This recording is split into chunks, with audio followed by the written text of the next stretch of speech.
The Sydney Olympic Arena was packed to the brim that night. Tens of thousands of fans filled the massive stadium, their voices echoing like thunder beneath the domed ceiling. Usually, this was the ground where rugby legends clashed, where brutal tackles and roaring scrums brought the audience to life. But tonight, the stadium had been transformed into something else entirely, a fight night spectacle. Bright floodlights carved through the darkness, illuminating the mat in the center, a steel-railed platform raised like a modern-day coliseum. And at the center of it all, one man reigned supreme, Mason, "The Wall" Briggs. Briggs was more than just a fighter. He was a figure carved out of legend and intimidation. A towering 6 feet 4 inches beast of a man, with shoulders like slabs of stone and a chest that seemed carved from granite. His arms were covered in tattoos, not just ink but symbols of war, jagged streaks and tribal patterns that looked like battle paint etched into his skin. Once, he had been a terror on the rugby field, a name that sent shivers down the spine of anyone who dared to stand in his way. His tackles were infamous, collisions so brutal that teammates whispered about them in the locker room like war stories. And now, in retirement, Briggs had carried that same ferocity into street brawling and exhibition fights. His nickname, "The Wall," wasn't just a boast, it was a warning. Every man who had ever tried to break through him had been crushed, splintered, and left broken in his wake. That night, another unfortunate opponent had fallen to the Wall's wrath. The man lay sprawled unconscious on the mat, his body limp after Briggs drove him down with a bone-crunching slam, followed by a savage flurry of elbows that landed like hammers. The referee had to end it quickly, waving his arms frantically to stop the carnage. The crowd erupted, a mix of cheers and boos. Some were enthralled by Briggs's dominance, others disgusted by his ruthlessness. But for Mason Briggs, the fight never ended at the bell. For him, the real show began when the victory was already his. Snatching the microphone from the announcer, Briggs strutted around the mat, chest heaving, sweat dripping down his temples, grinning like a madman who had tasted blood. His voice roared through the arena's speakers. "Oi, did you see that? Another one down. Just like on the rugby pitch, smashed." The crowd responded instantly. Some fans howled in admiration, while others rained boos like thunder. Briggs didn't care. He thrived on it. Hatred and adoration were the same fuel to him. Both made him feel alive. "These blokes they put in front of me," he sneered, pointing mockingly toward the unconscious fighter being carried away on a stretcher. "They're twigs. I break 'em like tackling practice." He thumped his chest like a gorilla, stomping around the ring, raising his arms wide in defiance of the audience. "No one in this arena can take the Wall down." The stadium shook with noise, jeers, chants, curses, applause. Briggs was electric chaos. And then, suddenly, the massive screen above the arena flickered. The cameras cut to a familiar face sitting quietly among the crowd. Jason Statham. The reaction was instantaneous. The arena went wild, as if a fuse had been lit. Half the stadium stood up, screaming his name, clapping, stomping, chanting. Jason Statham sat there calmly, unbothered by the frenzy around him, arms folded across his chest. He wore a plain black jacket over a t-shirt, his sharp eyes locked like daggers onto the arrogant brawler in the ring. Briggs froze for a moment when he saw him.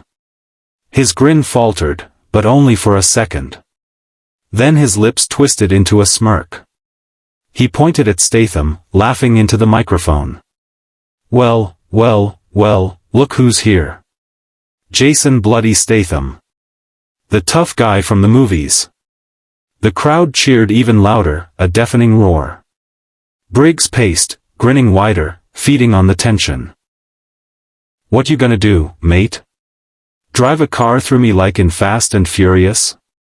Or get a stunt double to fight for ya?" The insult sliced through the arena. The audience gasped, then erupted into boos. People stood up, shaking fists, shouting curses. But Jason Statham didn't flinch. His expression was a mask of stone, calm, cold, unreadable. His eyes never left Briggs.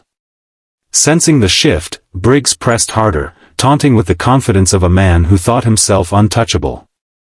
"Come on, Hollywood. Step in my ring.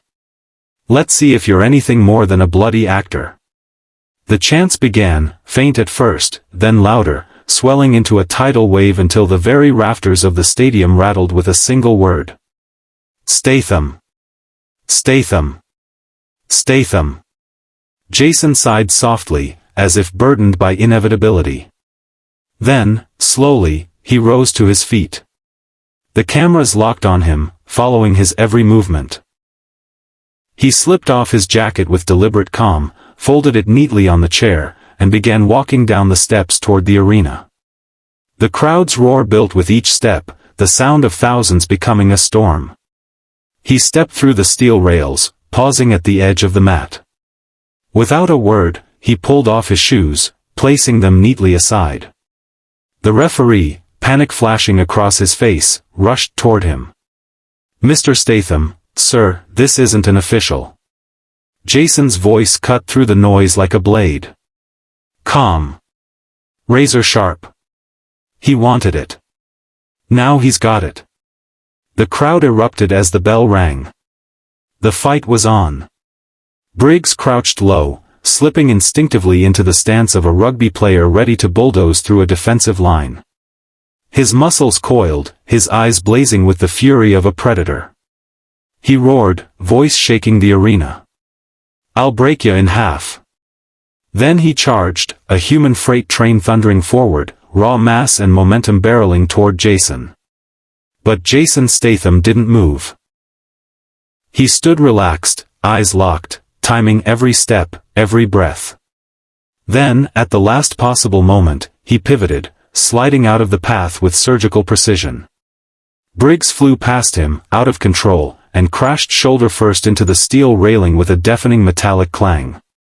The entire arena gasped, then exploded into cheers and screams.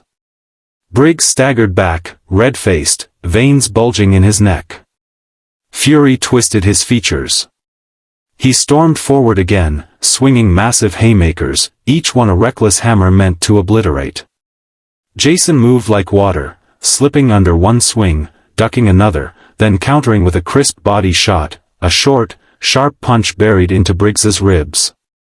The blow was clean, surgical, and devastating.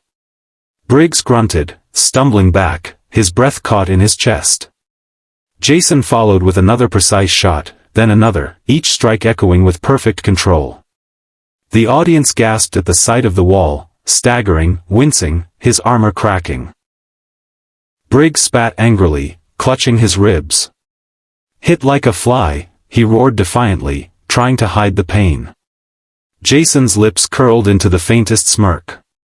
His voice carried just enough for the crowd to hear, "You'll feel it later." The crowd erupted, chanting louder, drowning out the furious growls of Briggs. Snarling like a cornered beast, Briggs charged again. This time he dropped low, lowering his shoulder for a full-force rugby tackle, determined to flatten Jason against the mat once and for all. The sheer mass of his body barreled forward, unstoppable, or so it seemed. But Jason Statham never broke eye contact. His calm was unshaken, his movements precise. At the last heartbeat, he slipped under Briggs's arm, caught his shoulder, and used his own momentum against him. In a blur of motion, Jason executed a flawless judo throw. The wall, the immovable, unshakable Mason Briggs, was lifted off his feet, inverted, and slammed onto his back with a thunderous crash that shook the arena to its core. The sound reverberated like an explosion. The crowd went berserk. People jumped to their feet, screaming, hugging, roaring as if they had witnessed the impossible. Briggs groaned, dazed, struggling to rise. But Jason gave him no chance. Like lightning, he moved again, twisting Briggs's arm, pivoting, and launching him into another devastating shoulder throw. Briggs slammed into the mat with bone-rattling force. The referee rushed in, waving his arms frantically. It was over. It had to be over.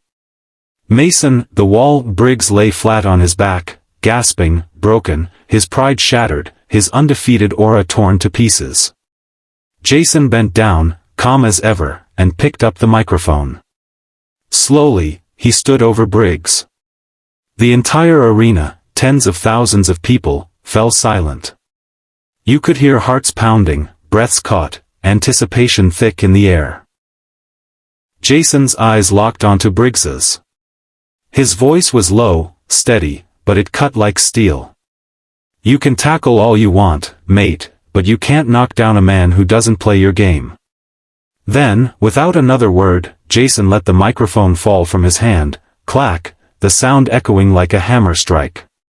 He turned and walked out of the arena, the crowd exploding into a frenzy of cheers, chants, and thunderous applause.